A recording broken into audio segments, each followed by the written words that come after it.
안녕하세요. 다른사이가 박재현 원장입니다.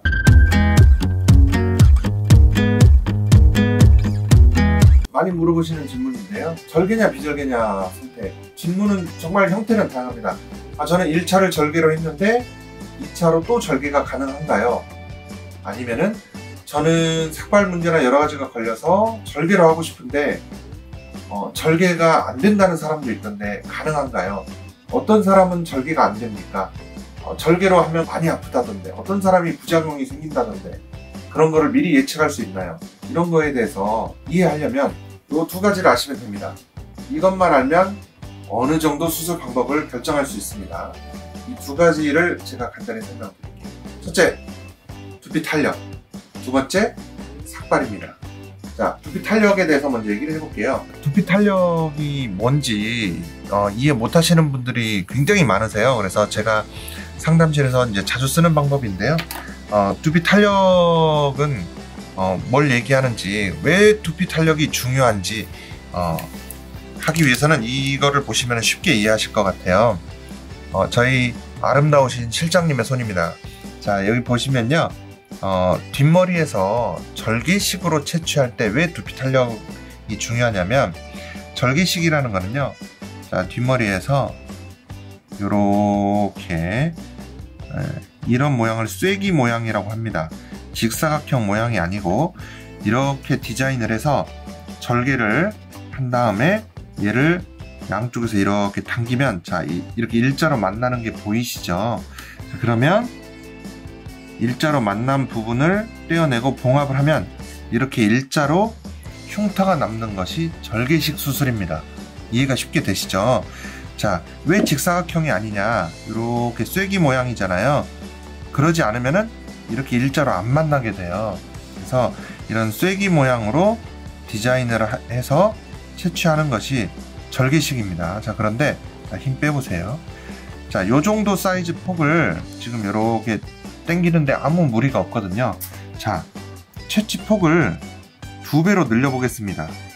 이 점, 자, 1번 점과 2번 점이 만나게 되는지, 자, 요것도 무리 없이 만나게 됩니다. 즉, 탄력이 좋으면 이렇게 뗄 수 있는 폭이 늘어나도 크게 상관이 없는 거예요. 그래서 두피 탄력이라는 거는 이 1번 점과 2번 점 사이에 최대 거리를 나타냅니다. 떼어낼 수 있는, 떼어내고 얘네가 만나야 봉합이 되기 때문이죠. 그래서 여기서부터 여기까지의 이 거리를 얼마까지 가능한가를 두피 탄력으로 얘기하거든요. 자, 그런데 지금, 자, 여기는 여기서부터 여기까지도 가능할 정도로 탄력이 좋은 편입니다. 자, 요렇게 가능하죠. 자, 이런 거를 두피 탄력이 좋다라고 표현합니다. 그러면 두피 탄력이 나쁘다는 어떻게 표현하느냐? 자, 이렇게 쫙 한번 펴주세요. 쫙. 자, 이렇게 두피가 팽팽해지게 되면 이 움직임이 없어져요. 그러면 아까 이렇게 작은 것도 잘 당겨졌고 얘와 얘도 잘 당겨졌는데 지금 작은 것도 안 당겨지게 되죠. 그리고 제가 어거지로 당기게 되면 지금 이 손바닥 피부가 하얗게 되는 거 보이시죠? 보이세요? 네. 자, 이렇게 빨갛게 피가 원래는 잘 돌아야 되는데 억지로 당기면은 피부가 눌리고 당겨지면서 혈액순환이 안 되게 되거든요. 이렇게 하얗게 돼버리면 어떻게 되느냐, 피가 못 돌아서 이 부위에 있는 모발들은 혈액 공급을 못 받게 됩니다. 그러면 어떻게 되느냐, 떨어져 버려요, 머리카락이. 그래서 이 절개식 수술을 하고 나서 일시적으로 이 봉합 부위 주변에 오는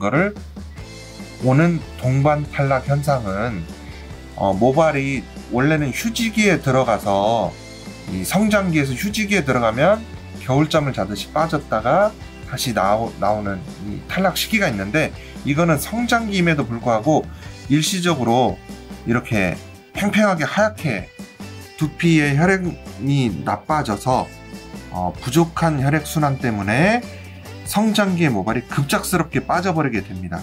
이게 심하면 굉장히 보기 싫게 되고, 그 동반 탈락의 정도보다도 더 심하면 피부 괴사가 되는 겁니다. 네. 그래서 두피 탄력이 얼마나 중요한지, 그러면 두피 탄력이 낮은 경우 이렇게 낮은데도 이렇게 당기면 제가 동반 탈락의 가능성이 높다고 말씀드렸고요. 또 하나는 많이 아파요. 자, 지금 얼굴이 안 나오지만 이 미녀 실장님, 자, 이건 아프죠? 당기면 아파요. 아파요? 아파요. 네, 자, 힘 빼보세요. 자, 이렇게 부드럽게 잘 당겨지는 피부, 이거는 조금 떼면 하나도 안 아프고 많이 떼도 안 아프죠. 하나도 안 아픕니다. 이게 통증, 부작용의 가능성과 매우 밀접한 연관이 있고, 이 두피가 떼어내서 이렇게 움직이는 이 정도를 탄력이라고 한다. 두피 탄력이라고 한다. 자, 이 두피 탄력은 이처럼 두피를 오려내고 떼어낸 다음에 양쪽에서 당겼을 때 이 지점과 이 지점이 만날 수 있는 최대 폭의 크기를 두피 탄력이라고 얘기를 했어요. 그래서 두피 탄력이 가령 나는 대량 이식을 하고 싶은데, 나는 7,000모, 6,000모를 떼고 싶은데 의사가 이 두피 탄력을 정확히 측정을 할 줄 모른다면, 이 두피 탄력은 20mm인데 15mm만 뗐다면 5mm인 손해본 거죠. 커버하고자 하는 부위를 다 커버 못했다면 그거는 손해를 본 거고요. 반대의 경우로 내 두피 탄력은 10mm밖에 안 되는데 15mm를 떼버렸다. 그러면 이제 문제가 생기는 거죠. 좀 더 작게 안전하게 하려는 경향들이 있기는 한데 사고는 종종 생깁니다. 물론 이런 두피 탄력을 정확히 측정하는 방법을 16년인가 17년도에 SCI 저널에 정확히 측정하는 방법, 두피 탄력, 두피 탄성력, 두피 활강력 측정하는 방법은 제가 세계 최초로 이거를 다 정립해서 발표한 바 있습니다. 그래서 이제 많이 이런 부작용 사례들이 줄어드는 계기가 됐을 거라고 생각해요. 그러면 정확하게 측정해서 내가 가진 탄력에서 밀도를 가지고 해보면 예측이 됩니다. 내가 뗄 수 있는 모발이. 그런데 절개는 삭발이 필요하지 않잖아요. 그래서 내가 목표로 하는 모발에 이 두피 탄력이 뗄 수 없으면 절개는 안 되는 거고, 가능하면 되는 겁니다. 아주 심플한 거고. 그런데 자, 비절개로 가면 삭발이 걸리잖아요. 내가 삭발을 할 수 있는가 없는가, 이거를 이제 생각해 봐야 되고요. 삭발도 요즘에는 세분화돼 있죠. 전체 삭발이냐, 해병대 삭발이냐, 투블럭 삭발이냐, 부분 삭발이냐, 이런 거에 따라서 내가 할 수 있는 것. 그래서 부분 삭발이라면 밀 수 있는 면적에서 나올 수 있는 모발 예상량하고 필요로 하는 모발 사이에 얼마나 매치가 되는가를 봐야 될 거고, 이게 안 된다면, 삭발을 애초에 조금 더 할 수 없다면 무삭발로 가야겠죠. 쉽게 결정할 수 있습니다. 나는 절개로 할 만한 두피 탄력이 안 됩니다. 그런데 나는 문제없이 투블럭이나 뭐 전체 삭발이 가능하다. 그러면 삭발에서 비절개로 하시면 되고, 탄력이 안 되는데 삭발도 못해요. 사회생활도 해야 되고, 뭐 영업사원이라서 사람도 많이 만나야 돼요. 그러면 조금 비용을 더 내더라도 무삭발 비절개로 수술 방법을 선택해야 되는 것이고요. 두피 탄력도 가능한데 나는 삭발은 안 돼요. 근데 탄력은 돼요. 그런데 그런 경우는 절개식을 할 것이냐, 무삭발 비절개를 할 것이냐, 둘 중에 하나를 선택하면 될 겁니다. 삭발이 되는데 굳이 무삭발을 돈 들여 살 필요는 없고요. 그러면 절개를 안 하는 경우는, 탄력이 되는데도 절개를 안 하는 경우는 어떤 경우냐, 하나는 아플까봐, 하나는 흉터가 남을까봐. 일자로 가는다는 흉터가 남습니다.